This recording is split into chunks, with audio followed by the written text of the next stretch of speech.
Why do Earth's continents look as they do nowadays? Expanding the Earth or growing Earth hypothesis states that the position and the relative movements of continents is a particularly the consequence of Earth volume increasing. Okay, this clearly doesn't sound truthful, but our main goal in this documentary is to convince people how we can easily be manipulated by fake information.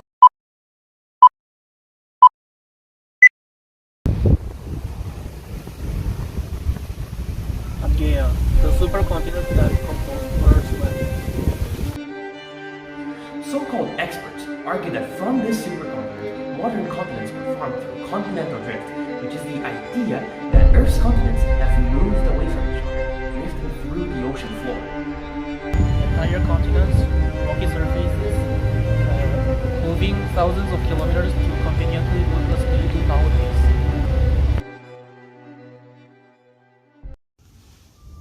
Interesting.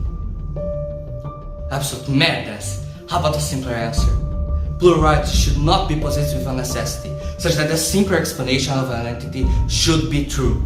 You don't really believe that presents are lizards, right?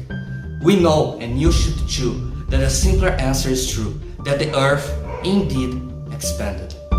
According to the nuclear chemist Dr. J. Marvin, when Earth was just forming, it resembled a Jupiter-like gas giant with a rocky interior. In this early solar system, the young sun was very excited and violent, having very intense bursts of radiation. These eruptions stripped away most of Earth's dense gassy atmosphere. What was left behind was a rocky planet, very different and way smaller than the one we are constructing nowadays. At its surface, no continents were found, having only a single interconnected crust. Having the pressure on its surface decreased due to the loss of its atmosphere, Earth began a process of progressive decompression, where it started growing, but the release of pressure wasn't the only driving force for its expanding.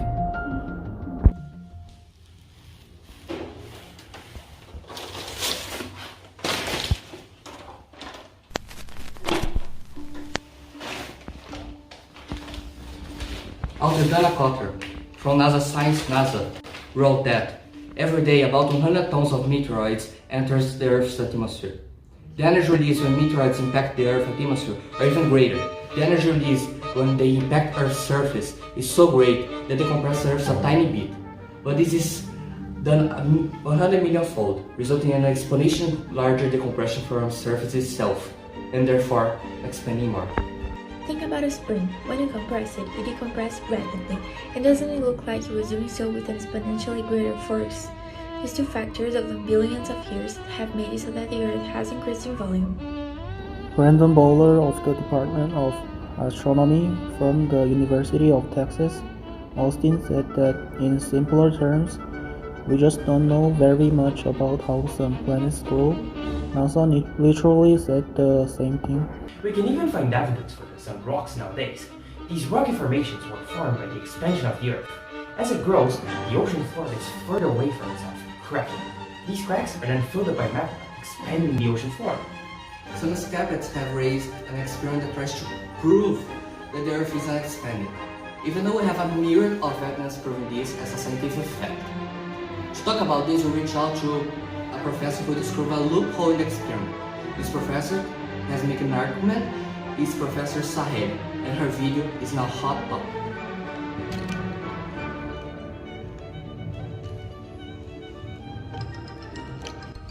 Hello Professor, we came here today after hearing that you found a loophole in the government's proof. Is that true? A Byzantine study using two different satellites carried out by the government showed that the distance between the two different places did not change. They claimed that because of this, the Earth wasn't actually expanding. However, this is the math that they use it. You might think that is the correct or perfect formula, but it isn't. I don't understand what's wrong there. The single operation got them the wrong conclusion. What actually happened, if you get the math right, is that the Earth expands, but the satellites were in gravity lock, moving with the expansion of the Earth. It's simple trigonometry. And that's not all. There's so much evidence that disproves tectonic plates, but it never gets any coverage. We are here to shine a light on the truth. the truth which has been hidden from us, keep away from the government to keep us in the dark. And plate tectonics hypothesis will conceive it, and it's an eight-hole proposition from Alfred Wegener to explain his other ones. Thank you, Professor. That clears up a lot. This is Pangea as described by modern science and geology. All the heavy landmasses around one side of the Earth positioned exactly as proposed by accepted theories. The granitic rock and basins that make up the mass of the island weigh nearly 3 times as much as the ocean water on the other side of the Earth. The ocean is an average of 2.5 miles deep, or just about 4 kilometers deep. 4 kilometers of water against 4 kilometers of granites and basalt. We edge the Pangea side an average of half a mile above sea level of the continent. The Pangea side is heavily weighted, more than 4 to 1 as a result. This means that the center of gravity of the Earth had to be shifted towards the Pangea side by 4 or 5 kilometers. Water, being opportunistic, was shifted with the center of gravity, and this is what would have happened according to the simple, basic physics. As you can see, the middle of the Pangea is sinking beneath the waves. The middle of the gigantic Pacific Ocean's oceanic plate seems to be rising above the ocean's waves as the ocean deserts it. Let's turn the two sides to us. The statements made here are straightforward and factual.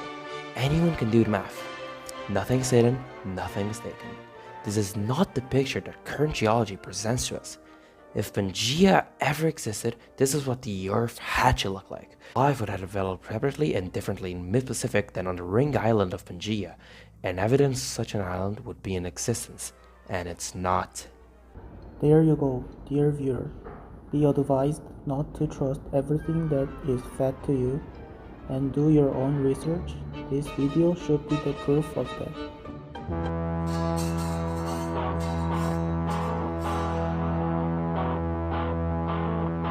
Sphinx, the book Maverick's Earth and Universe advises students to look deeper and look questioningly.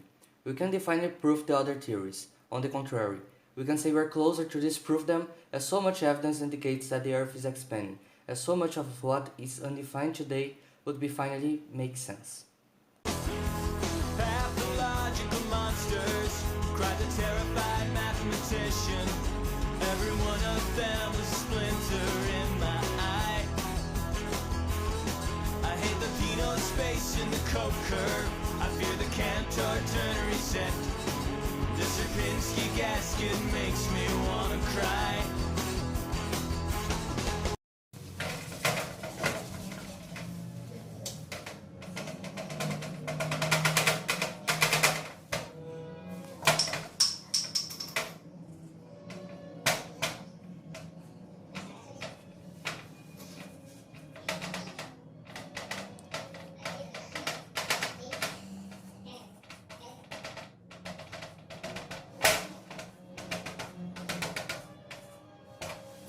To keep yourself informed of the true and proven facts, don't forget to like, subscribe, and hit the notification bell down below.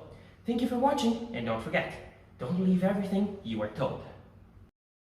Pathological monsters, cried the terrified mathematician. Every one of them was a splinter in my eye. I hate the Pino space in the Cope curve.